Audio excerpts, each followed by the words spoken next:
ভেঙে গেলেন? ভেঙে যায় না? না, অশিক্ষিত কেন বলেন? আমরা কি অশিক্ষিত? আমাদের নিপা ইসা ম্যাডাম যে ছিলেন, উনি কি অশিক্ষিত ছিলেন? এখন আপনি কারণ আপনি যদি আমাদের আপনি ববিতা আপাকে বলেন, আপনি চম্পা আপাকে বলেন, ওরা কি সবাই খুব অশিক্ষিত? দেখেন আপনারা দেখেন এই যে পোস্টের উপরে দেখেন কত বড় অত্যাচার। কি অত্যাচার কি আছে? ঠিকই তো বললাম। আমাকে বলতে দেন। সাথে মাঝে মধ্যে আমি চলে যাই, আড্ডাটা আমি সামনাসামনি দেখতে খুব এনজয় করি। আমার কেন জানি মনে হয় আমাদের বাংলাদেশে নায়িকা মানে হিট নায়িকা হইতে হলে অশিক্ষিত হতে হবে। শেষ করতে দিন না, অশিক্ষিত হইতে হবে, ইংলিশে ভুলভাল ইংলিশ কইতে হবে, ফিতা কাটতে হবে। না, এটা কিন্তু বুবলির মতো সুন্দরী, বুবলির মতো স্মার্ট, বুবলির মতো এডুকেটেড হইলে নায়িকা মনে হয় না। এটা কেন? ভাই নায়িকা হইতে গেলে তো প্রথম চেহারা লাগবে, আপনার ওগুলো তো পরে আসবে, ওগুলো কিন্তু সেকেন্ডারি। মঞ্জু রোলিং আছি, মানে সিরিয়াসলি বলো, কি বলবো? টিভিতে পাই না, টিভিতে পাই না, কিন্তু তোমার এখানে পাওয়া যায়, সেটা তুমি কিভাবে বের করো? আমি তো জার্নালিস্ট না। হ্যাঁ, মানুষ যেতে জানতে চাই, আমি যেতে জানতে চাই, এটাই। নাকি আনকাট দিচ্ছ এই ব্যাপারটা তুমি নিজে ইচ্ছে করে? আমার মতো, কিন্তু তুমি তো অনেক আগে থেকেই করতেছো ব্যাপারটা, মানে তুমি এই ব্যাপারটা খুব পছন্দ করো। আমার ভালো লাগে, আমার স্ক্রিপ্টে কিছু ভালো লাগে না।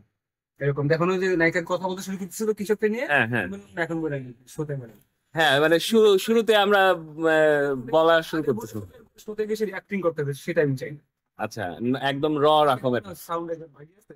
রিল করতে হতো ক্যামেরা। আচ্ছা হ্যাঁ, ওই ক্যামেরাতে রিল ভরে ভরে ছবি ফিল্ম তুলতাম। ক্যামেরা, হ্যাঁ হ্যাঁ, ওগুলো থেকে ছবি তুলতো। তো ওই একটা সবসময় আমার মধ্যে একটা মিডিয়া আমাকে টানতো যে আমি কাজ করবো। বাংলাদেশি হিরোইন যখন যে কেমন থেকে আমার রিলিজ হতো, সালমান আর মৌসুমী আপুকে দেখে আমার মানে মনে হলো কি যে না, আমার ছিল আগে থেকে যে আমি ফিল্মে না মডেলিং করতে চাই, কিন্তু ফিল্মের ভূতটা চাপছে আমার তখন। আপনার চোখে কোনটা বেশি করতেছে আসলে, মানে কোন ব্যাপারটা অড লাগতেছে যে দুবাই ঘুরে বেড়াচ্ছে, আমেরিকা ঘুরে বেড়াচ্ছে? আপনি এত নায়িকা নিয়ে পড়ে গেলেন কেন? না, আপনি তো নায়িকা। হ্যাঁ, সন্ধ্যাপুর বাসায় আমরা ইন্টারভিউটা নিচ্ছি, মানে আমি এখানে গেস্ট হিসেবে আসছি, মানে লাইভ গেস্ট। ওনারা কথা বলেন, আমি শুনি এবং কথাগুলো আমার ভালো লাগে শুনতে। তো এর আগেও অনেকের সাথে পরিচয় হয়েছে, কথা হয়েছে, এবং আড্ডাটা যারা ফেসবুকে দেখেন বা ইউটিউবে দেখেন, তারা যে ব্যাপারটা আনন্দ পান তার থেকে আরো বেশি আমি আনন্দ পাই সামনাসামনি যখন দেখি না শরীফ, তখন কথাগুলো এত জমে ওঠে এবং অনেক আনকাট কথা থাকে যেগুলো আসলে শোতে থাকে না, ওই ব্যাপারগুলো আমি বেশি এনজয় করি। এই ভিডিওতে কিছু কিছু ব্যাপার ওখানে আমি দেখাবো, কিছু আমার ফোন দিয়ে রেকর্ড করেছি। আর একটা মানুষকে জানতে পারাটার এটা আলাদা একটা গল্প আছে। আমি ওর শোতে যতবার এসেছি, যে যারা গেস্ট থাকেন আহ, তাদের এক একজনের পুরো এন্টার লাইফ এত সুন্দর করে তারা বলে, ওই ব্যাপারটা আমাকে অনেক ইন্সপায়ার করে। এবং আহ, আমার বয়সের থেকে যদি বড় হন তাহলে সেখান থেকে এক ধরনের পরামর্শ আমি পাই, আর ছোট হলেও তাদের কাছ থেকে অনেক অভিজ্ঞতা পাই, যেগুলো আমার গল্প বলা, গল্প ভাবার ক্ষেত্রে অনেক ভালো লাগে। আজকে যেমন সন্ধ্যাপুর সাথে কথা হচ্ছিল, মঞ্জু কথা বলছিল, এবং সন্ধ্যা আপার যে লাইফ এক্সপিরিয়েন্স নিয়ে যে আহ, কি বলে কনসেপচুয়াল জায়গা এত স্ট্রং এবং এত গুছানো, এই ব্যাপারটা আমার, এবং এত স্পষ্ট, সে ব্যাপারটা আমার কাছে অনেক ভালো লেগেছে যে একজন মানুষের লাইফ নিয়ে এরকম ভাবনা থাকা উচিত। আর শোতে মজা হয়, যেগুলা ক্যামেরাতে দেখানো হয় না, এই লোভে আর কি আমি মাঝে মধ্যে মঞ্জুর শোতে হানা দিই এবং চলে আসি এবং কথাবার্তা আড্ডা দিই। আজকে সেরকম খাওয়া দাওয়া হয়েছে, আমার প্রিয় কাচ্চি ছিল। চান কি নিয়ে চান না কথা বলতে? কি নিয়ে চাই না ভালো। কোন টপিক নিয়ে কথা বলতে চান না? আমি সব নিয়ে কথা বলতে পারবো। সব নিয়ে কথা বলেন, Everything? সব কিছু নিয়ে কথা বলেন। জানি এত জোশ আসছে। তাহলে এখানে একটা ফ্লাওয়ারের কিছু দিয়ে দেই, তাহলে ভালো লাগবে। দেন শুরু শুরু করে করতে পারছেন না। আপনার চুল তো একটু অন্যরকম আছে, এটাই তো আপনি হিট। সিরিয়াস আপনার যেরকম চলছে বেরি ভালো লাগছে। আজকে তো আরো ভালো লাগতো, আমার তো ভালো লাগছে।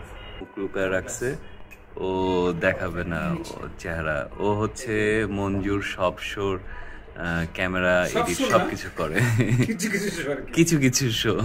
তো ও মুখ লুকায় রাখছে কেন? ও লজ্জা পাচ্ছে কেন? আমার শুটার ক্যামেরা কোনটা? এটা আচ্ছা, একই ক্যামেরা না? ক্লোজটা দেখা যায় না। তাই বলে যে আমার কোনো রিলেশন ছিল না ব্যাপারটা কিন্তু এরকম। সেখানে আসতেছি, আমি বলতেছি সেখানে আপনি আসবেন, এই যে আগে বলছি অবশ্যই আসবো। ওয়েলকাম টু মঞ্জামেদ শো, আমি হোস্ট মঞ্জামেদ। আমার গেস্ট আজকে অনেক দিনের, অনেক বছরের পুরনো নায়িকা, বা একসময় খুব জনপ্রিয় নায়িকা ছিল, নাম হচ্ছে নায়িকা সন্ধ্যা, চিত্রনায়িকা সন্ধ্যা। আমি আসলে চিনি সালমান খান নায়িকা হিসেবে, যে আমাদের কি যেন সুচিত্রা সেনের মতো, ওগুলো সব জানার ট্রাই করবো। সন্ধ্যা বা welcome to my show. Hello, hi, ভালো আছেন আপনি? এটা আসতো না এটা? Very good, okay. হ্যাঁ, আমি সেই ইন্ট্রোতে যেটা বললাম, এই যে এতদিন যে হারিয়েছিলেন, হ্যাঁ আমরা ওই গল্পে যাবো, কিন্তু এখন যেই কাহিনী হইতেছে যে আপনাদের চিত্রনায়িকাকে নিয়ে, এই যে পপি, আমি ওটা নিয়ে কথা বলতে চাই। একটা জাস্ট আপনাকে হেডলাইন বলে দিই। হ্যাঁ, কালকে একটা নিউজ হেডলাইন, বোন, পপির বোন ফিরোজার দাবি পপি তাকে মারধর করেছেন, পপির স্বামী হত্যা হুমকি দিয়েছেন, এর প্রমাণপত্র আছে। পপি বলতেছে যে আমার সম্পত্তি খেয়ে দিয়ে তারা এখন আমাদের করে সব নষ্ট পাচ্ছে। আপনারা মানে নায়িকা যে ইন্ডাস্ট্রি বা কমিউনিটি, ওইখান থেকে যতটুকু বলতে পারেন এইরকম টপিক বা ইস্যু নিয়ে, এবং এগুলো আসলে একদিন দুজন পর পর কিন্তু আসতে থাকে এরকম ঘটনা, আপনি আসলে কি বলতে পারেন? আসলে এই ব্যাপারে এটা অবশ্য খুবই একটা পার্সোনাল, মানে তাদের ফ্যামিলির ব্যাপারে এটা বলা। হ্যাঁ, যখন এটা প্রথমত সোশ্যাল আসা উচিত ছিল না আমি মনে করি, এটা হওয়া উচিত না আমি মনে করি। নিশ্চয়ই ও ওর ফ্যামিলির জন্য অনেক কিছু করেছে, অনেক কিছু দিয়েছে। তারপর নায়িকা দেখেন, নায়িকাদের কিন্তু আসলে দুর্নাম, হয়তো এখনকার নায়িকাদের কথা ভেবে বলছে কথাটা, আপনাদের সময় কিন্তু এরকম ছিল না। আপনি বা শাবনাজ হোক বা এই হইতে পারে একটু ডিফারেন্ট, বা শাবানা, ওই সময়ের নায়িকাদের কথাটা বলে নেই না, ও তো সময়ের নায়িকাদের কথা চিন্তা করেই বলেছে কথাটা, কারণ ও তো ওই সময়ের নায়িকা ছিল, রাইট? ওই সময় ছিল। এখন তুমি যদি উল্টাপাল্টা কাজ করো, উল্টাপাল্টা ওরকম ভাবে চলো, উল্টাপাল্টা ছবি করো, ইভেন তো তোমার যদি কি বলো, তোমার জার্নিটা যদি একটু উল্টাপাল্টা তুমি করে ফেলো, তোমাদের এখন এসে দেখা যায় 3-4 বছরের বাচ্চাকে একজনের, আমার ছেলে তো ইউনিভার্সিটিতে পড়ে, আমার মেয়ে ইউনিভার্সিটিতে পড়ে, আমরা তো মানে কোন সময় কোনটা করতে হবে সেটা আমরা করেছি, বা আমি করেছি, আমরা বলতে আমি করেছি। আমার যেমন মনে হয়েছে যে না, এখন আমি এটা করবো, আমি এটাই করেছি। কোনো দরকার নেই, আমরা আড্ডা দিচ্ছি, ক্যামেরা দিকে আপনি তখনই তাকাবেন যখন মনে হবে যে আপনি পপুলার কিছু একটা বলতে চান, এই বেয়াদব কি করছেন এটা? না, আমি কেন বলবো এই কথা? ফ্যানদেরকে বলতে চান, ভিউয়ারদেরকে বলতে চান, বাইরে কি করেন আপনি? না, আমার পপির প্রতি সিম্প্যাথি ছাড়া কোনো কিছুই নেই। আমার অনেক সিম্প্যাথি তার প্রতি। সেটা হচ্ছে সে এত 96 এ মেবি আসছে, রাইট? 96 আমার সাথে আমাদের তো একসাথে ছবি রিলিজ, রাইট? তো 96 এ যদি আসে, ওর প্রায় 25 ইয়ার্স হয়ে গিয়েছে, 25-26 ইয়ার্স হয়ে গেছে, মানে এত বড় 29 ইয়ার্স, লং টাইম। তো এত বড় জার্নিতে হয়তো আজকে 5-6 বছর ধরে সে কাজ করে না, কিন্তু আপনি যদি 20 ইয়ার্সে ধরেন মঞ্জু ভাই, তাহলে কিন্তু লং টাইম। এই টাইমটা তো সে অনেক কিছু আর্ন করেছে, রাইট? তাহলে সেগুলো কোথায়? অবশ্যই তার ফ্যামিলির কাছে সে চাবে এইটা। রিলিজ হওয়ার সাথে সাথে আবার প্রায় রিলিজ হওয়ার আগে, সরি আমার অনেক আগের কথা ভুলে যাই, এত বেশি প্রেশারে থাকি সবকিছু নিয়ে, আমি ব্ল্যাক আউট হয়ে যাই মাঝে মাঝে। হ্যাঁ, ছিল।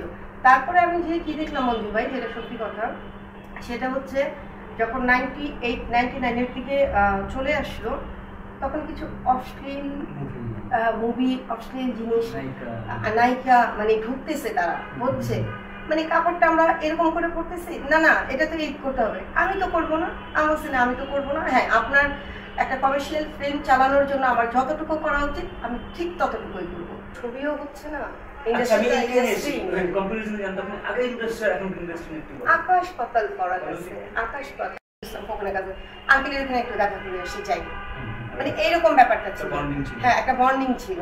ইভেন আমাদের হিরোইনদের মধ্যে হ্যাঁ কম্পিটিশন ছিল কাজের ব্যাপারে, আদারওয়াইজ কিন্তু কোনো কম্পিটিশন ছিল না আমাদের মধ্যে।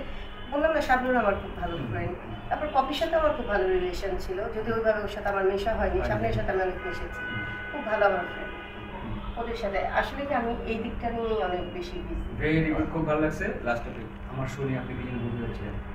আপনার সাথে ভাইরাল। ও, আমি আরেকটা টপিকের কথা বলি, সেটা হচ্ছে হলো আমার এর মধ্যে আমার আচ্ছা না থাকে নাই, বলেন, উল্টা পাল্টা অ্যান্সার পাবেন আবার আমার কাছে, উঠে চলে যাবেন কোন কোশ্চেন করলে। ওই যে উল্টা পাল্টা করতে কোনটা একটা বলেন তো। আচ্ছা, আপনি উল্টা পাল্টা কোশ্চেন করেন। আপনাকে আপনি এত পছন্দ কেন মানুষ?